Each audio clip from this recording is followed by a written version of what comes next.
আপুনি উদ্ধাৰ নকৰিলে আৰু মোৰ উপায় নাই গুৰুদেৱ। অলপ বহলাই কোৱা। ই অতি পৰিষ্কাৰ দেৱ। ইমান কিমান তুমি কেতিয়াৰ পৰা লাডু নাথাক্য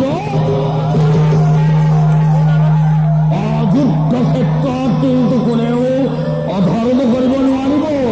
সদায় ধৰ্মৰ পক্ষতে যাব লাগিব। মই অধৰ্ম পথ গ্ৰহণ নকৰো।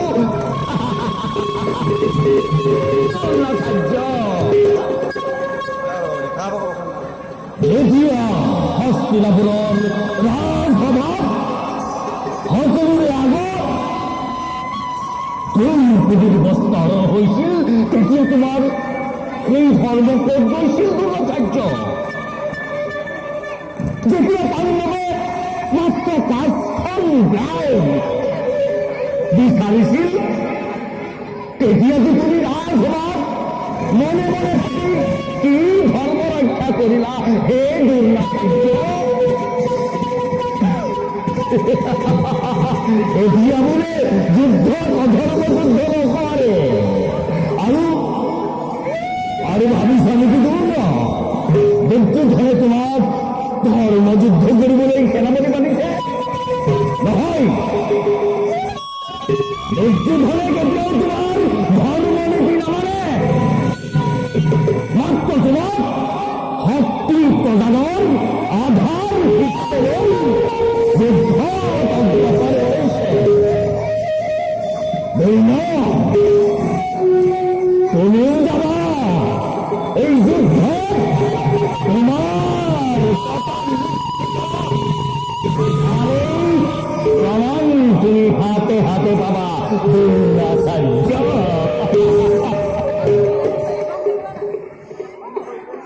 বাবা, অকলে অকলে আপুনি কি চিন্তা কৰি আছে? অংগৰাজ, তুমি মই কি চিন্তা কৰিছো?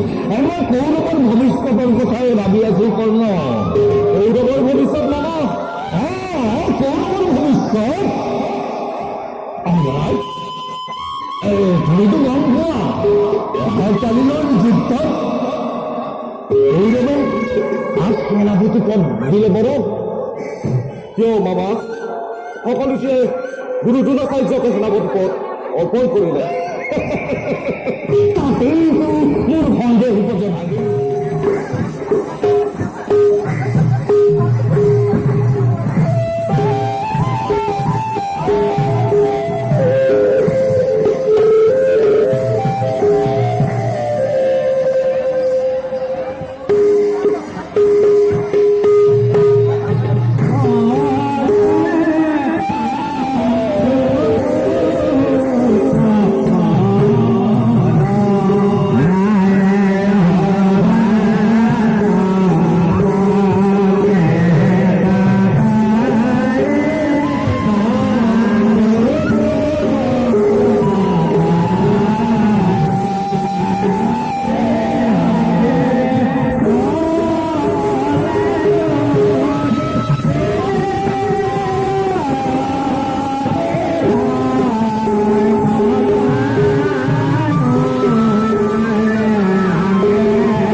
ভীষ্মৰ পাছত এইবাৰ গুৰুদেব আচাৰ্য কৌৰবে সেনাপতিৰ পদত কৰিছে অধিষ্ঠিত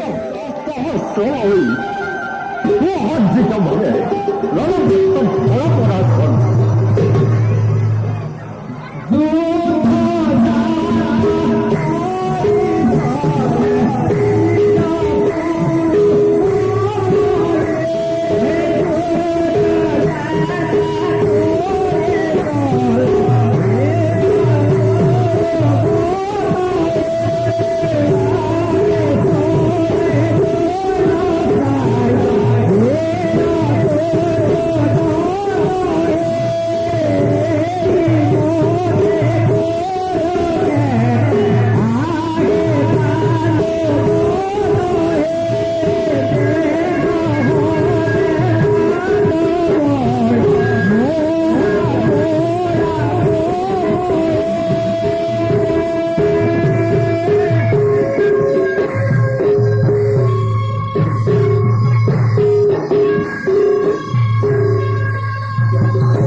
আৰ তোৰ উৰু ভঙ্গ কৰা পৰ্যন্ত এই বিকুদৰ নহয়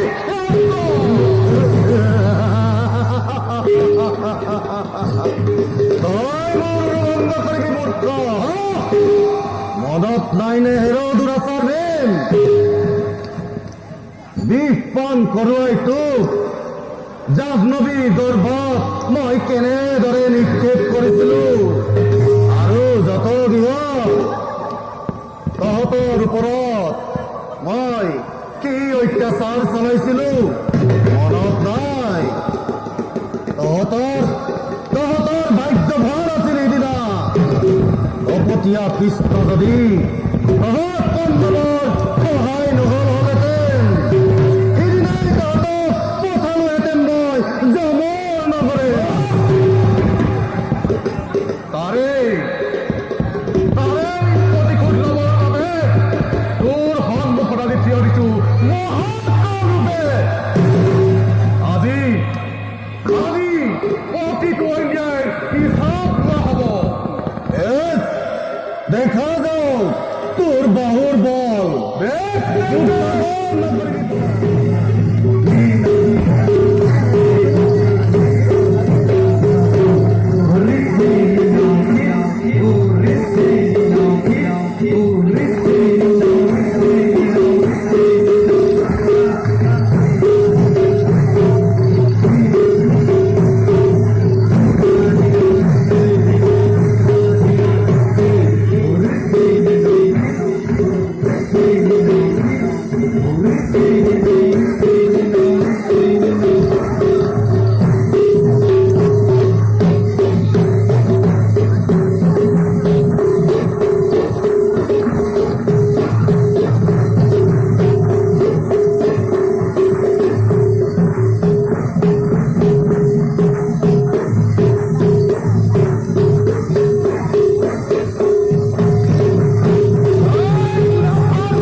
কুরুক্ষেত্র মহারণ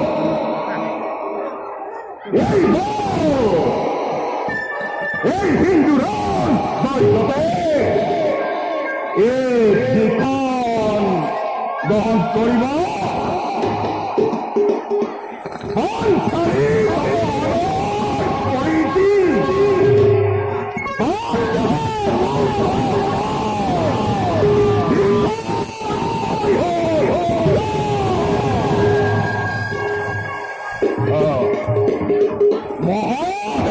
সন্তুষ্ট করি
যাও যাও মই দিয়া মই তাকে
পিতা মোৰ ধনঞ্জয়, কি যে তোমাৰ পৰাক্ৰম, আৰু মধ্যম পিতা বিপুদৰ শৰীৰত হাজাৰ হস্তিৰ বল ধাৰণ কৰি নিমিষতে চাৰখাৰ কৰিছা শক্তি তথ্য। আচাৰ্য কুলগুৰুক প্ৰাচাৰ্য আদি কৰি বহু বহু বীৰগণক ৰণ